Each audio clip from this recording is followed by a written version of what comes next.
ನಾಲ್ಕನೇದಾಗಿ ದೇವ್ರ ವಾಕ್ಯ ಹೇಳ್ತದೆ, ನೀನು ನನ್ನ ಸೇವಕನು. ಏನಂತೆ? ನೀನು ನನ್ನ ಸೇವಕನು. ಹಲ್ಲೆಲೂಯಾ. ನೀನು ನನ್ನ ಸೇವಕನು. ಹಲ್ಲೆಲೂಯಾ.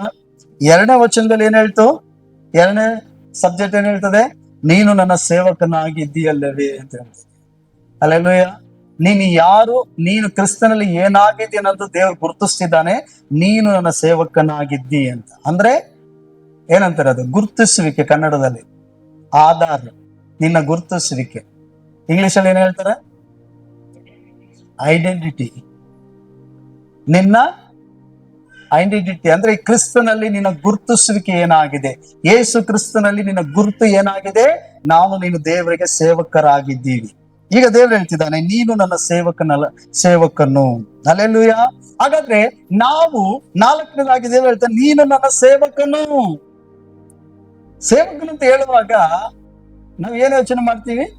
ನಾನು ಆಗ್ಲೇ ಹೇಳಿದಾಗೆ, ನಾವು ಕೂಡ ಪಾಸ್ಟರ್ ಹತ್ರನ, ನಾವು ಕೂಡ ಸೇವಕ ಅಂತಂದ್ರೆ ಪಾಸ್ಟರ್ ಆಗ್ಲಿ, ವಿಶ್ವಾಸ ಆಗ್ಲಿ, ಲೀಡರ್ ಆಗ್ಲಿ, ಮೊದಲು ತಿಳ್ಕೊಳ್ಳಿ, ಸೇವಕ ಅಂತ ಹೇಳುವಾಗ ಮೊದಲೇದಾಗಿ ತಗ್ಗಿಸಿಕೊಳ್ಳೋ ಗುಣ ಇರಬೇಕು.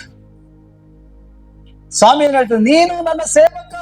ಹಾಗಾದ್ರೆ ಯೇಸು ಕ್ರಿಸ್ತನು ಸೇವಕನಾಗಿ ಲೋಕಕ್ಕೆ ಬಂದ. ಮಾರ್ಕನ ಬರೆದ ಸುವಾರ್ತೆಯಲ್ಲಿ ನೋಡ್ತೀವಿ, ದೇವರು ಯೇಸು ಕ್ರಿಸ್ತನು ಸೇವೆ ಮಾಡಿಸ್ಕೊಳಕ್ಕಾಗಿ ಬಂದಿಲ್ವಂತೆ, ಸೇವೆ ಮಾಡೋದಕ್ಕೋಸ್ಕರ ಬಂದಿದ್ದಾನಂತೆ. ಹಾಗಾದ್ರೆ ಸೇವಕ ಅಂತ ಹೇಳುವಾಗ ನಾವು ಸೇವೆ ಮಾಡಿಸ್ಕೊಳ್ಬೇಕು, ನಮಗಾಗಿ ಜನಗಳು ಇರ್ಬೇಕು, ನಮ್ಗೆ ಸಪೋರ್ಟ್ ಇರ್ಬೇಕು, ನಮ್ಮ ಹೊಗಳೋರು ಇರ್ಬೇಕು, ನಮ್ಗೆ ಅದು ಇದು ತಂದು ಕೊಡೋರು ಇರ್ಬೇಕು, ಕೈಗೆ ಕಾಲಿಗೆಲ್ಲ ಸಪೋರ್ಟ್ ಮಾಡೋರು ಇರ್ಬೇಕು ಅಂತ ಎನ್ನಿಸ್ತೀವಿ. ಇಲ್ಲ ಇಲ್ಲ ಇಲ್ಲ.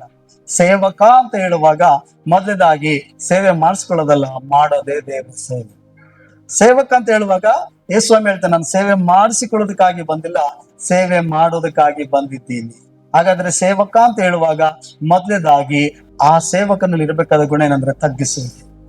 ಯಾಕಂದ್ರೆ ಫಿಲಿಪ್ಪಿ ಪತ್ರಿಕೆ 2ನೇ ಅಧ್ಯಾಯದಲ್ಲಿ ನೋಡ್ತೀವಿ, ಕ್ರಿಸ್ತನು ದೇವರಿಗೆ ಸರಿಸಮಾನನಾಗಿದ್ದರು, ದೇವರ ಆ ಮಹಿಮಾ ಪದವಿಯನ್ನ ಬಿಡಲೊಲ್ಲನೆ ಎಂದೆಣಿಸದೆ ತನ್ನು ತಾನು ಬರಿದು ಮಾಡಿಕೊಂಡು ದಾಸನ ರೂಪವನ್ನು ಧರಿಸಿಕೊಂಡು ಮನುಷ್ಯರಿಗೆ ಸಾದೃಶ್ಯನಾದಂತೆ ಶಿಲುಬೆ ಕಂಬವನ್ನು ಏರುವಷ್ಟು ತನ್ನನ್ನು ತಾನು ತಗ್ಗಿಸಿಕೊಂಡು ಬಂದಂತೆ. ಹಾಗಾದ್ರೆ ಸೇವಕ ಅಂತ ಹೇಳುವಾಗ ಮೊದಲೇದಾಗಿ ಅವನಿಗೆ ತಗ್ಗಿಸುವಿಕೆ ಗುಣ ಇರಬೇಕು. ಹಲ್ಲೆಲೂಯಾ. ಮೊದಲೇದಾಗಿ ಆತನು ದೊಡ್ಡ ಸ್ಥಿತಿ ಮೇಲೆ ಮನಸ್ಸಿಡದೆ ತಗ್ಗಿಸಿಕೊಳ್ಳುವಂತ ಸ್ವಭಾವ ಇರ್ಬೇಕು. ಹಾಗಾದ್ರೆ ದೇವ್ರು ಹೇಳ್ತಿದೆ, ನೀನು ನನ್ನ ಸೇವಕ, ಸೇವಕಿ ಹೇಳು. ಹಾಗಾದ್ರೆ ಸೇವಕರಿಗೆ ಇರ್ಬೇಕಾದ ಮೊದಲನೇ ಗುಣ ಏನ್ ಗೊತ್ತಾ? ತಗ್ಗಿಸುವಿಕೆ. ಹಲ್ಲೆಲೂಯಾ. ಎರಡನೇ ಗುಣ ಏನು? ತ್ಯಾಗ ಮಾಡುವಂತ, ಕಳ್ಕೊಳ್ಳುವಂಥದ್ದು ಎಲ್ಲ. ನೋಡಿ, ಕ್ರಿಸ್ತನು ಮಹಿಮೆನ ಕಳ್ಕೊಂಡ, ಸ್ವರ್ಗದಲ್ಲಿ ತನ್ನ ಸಿಂಹಾಸನ ಬಿಟ್ಟ, ದಾಸನ ರೂಪ ಧರಿಸಿಕೊಂಡು ನನಗಾಗಿ ನಿನಗಾಗಿ ಪ್ರತ್ಯಕ್ಷನಾದಂತೆ. ಹಾಗಾದ್ರೆ ಈ ಲೋಕದ ಕಾರ್ಯಗಳನ್ನ ನಾವು ಕಳ್ಕೊಳ್ಳೋರಾಗಿರ್ಬೇಕು, ಈ ಲೋಕದಲ್ಲಿರುವಂತ ವ್ಯಾಮೋಹಗಳನ್ನ ಕಳ್ಕೊಳ್ಳೋರಾಗಿರ್ಬೇಕು, ಈ ಲೋಕದಲ್ಲಿರುವಂತ ಸ್ಥಾನ ಮಾನ ಜಾತಿ ಪದವಿಗಳು ಅಧಿಕಾರಗಳು ವ್ಯಾಮೋಹಗಳು ಹೆಚ್ಚಿಸುವಿಕೆಗಳು ಗೌರವ ಕೊಡ್ಬೇಕನ್ನೋದು ಕಳ್ಕೊಳ್ಬೇಕು. ಒಬ್ಬ ಸೇವಕನಲ್ಲಿ ಇರ್ಬೇಕಾದದ್ದು, ಅವನ್ ಸೇವೆಗಾಗಿ ತಾನೇ ಕರೆಯಲ್ಪಟ್ಟಿರೋದು. ಹಲ್ಲೆಲೂಯಾ.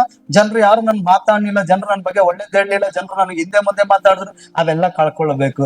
ಒಬ್ಬ ಸೇವಕನ ತಗ್ಗಿಸಿಕೊಳ್ಳುವಂತ ಗುಣ ಒಳ್ಳೆದಾಗಿರುತ್ತೆ. ಹಲ್ಲೆಲೂಯಾ. ಒಂದೇದಾಗಿ ಹೇಳ್ತದೆ ಏನಂತೆ? ಸೇವಕ ಅಂತ ಹೇಳುವಾಗ ಏನಂತೆ? ನಾವು ಇತರರಿಗೆ ಸೇವೆ ಮಾಡೋರಾಗಿದ್ದೀವಿ. ಹಾಗಾದ್ರೆ ನೀವೇನಾಗಿದ್ದೀರಿ? ನೀವುಗಳೇನಾಗಿದ್ದೀರಿ? ದೇವರ ಸೇವಕರಾಗಿದ್ದೀರಿ. ಹಾಗಾದ್ರೆ ಮೊದಲನೇದಾಗಿ ಸೇವಕರಲ್ಲಿ ತಗ್ಗಿಸಿಕೊಳ್ಳೋ ಗುಣ ಇರುತ್ತೆ. ಎರಡನೇದಾಗಿ ಬರದಾಗಬೇಕು. ಮೂರನೇದಾಗಿ ಇತರ ಮಧ್ಯದಲ್ಲಿ ಸೇವೆ ಮಾಡುವಂತ ವ್ಯಕ್ತಿಗಳಾಗಿದ್ದೀವಿ. ಹಾಗಾದ್ರೆ ದೇವರು ಹೇಳ್ತಾನೆ, ನೀನು ನನ್ನ ಸೇವಕನಾಗಿದ್ದಿ. ಹಾಗಾದ್ರೆ ತಗ್ಗಿಸಿಕೊಳ್ಳುವಂತ ಗುಣ ನಮ್ಮ ಒಳಗಡೆ ಇರುತ್ತೆ. ನೋಡಿ, ಯೇಸು ಎಷ್ಟು ತಗ್ಗಿಸಿಕೊಂಡ. ದೇವರಿಗೆ ಸರಿಸಮಾನಾಗಿರೋ ದೇವರು ಕ್ರಿಸ್ತನು ಮಾನವನಾಗಿ ಲೋಕದಲ್ಲಿ ಬರುವಷ್ಟು ತಗ್ಗಿಸಿಕೊಂಡ. ಮತ್ತೆ ಶಿಷ್ಯಂದಿರ ಕಾಲು ತೊಳೆಯುವಷ್ಟು ಗುರು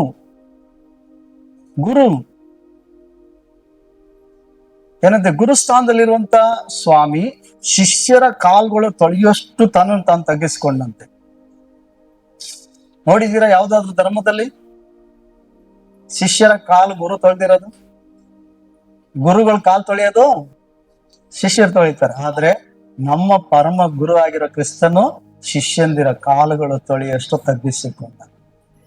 ಅದಕ್ಕೆ ದೇವ್ರು ಹೇಳ್ತಾನೆ, ನಾನು ಸೇವಕನಾಗಿದ್ದೀನಿ, ನೀವು ಕೂಡ ಅದೇ ಸೇವಕರಾಗಿದ್ದೀರಿ. ಹಾಗಾದ್ರೆ ನಾವು ತಗ್ಗಿಸಿಕೊಂಡು ಸೇವೆ ಮಾಡುವ ವ್ಯಕ್ತಿಗಳಾಗಿದ್ದೀವಿ. ಹಾಗಾದ್ರೆ ನಾವು ದೇವರ ಮಕ್ಕಳಾಗಿದ್ದೀವಿ, ದೇವರ ಹಾಗಾದ್ರೆ ಎಲ್ಲಿ ತಗ್ಗಿಸಿಕೊಳ್ಳಬೇಕು?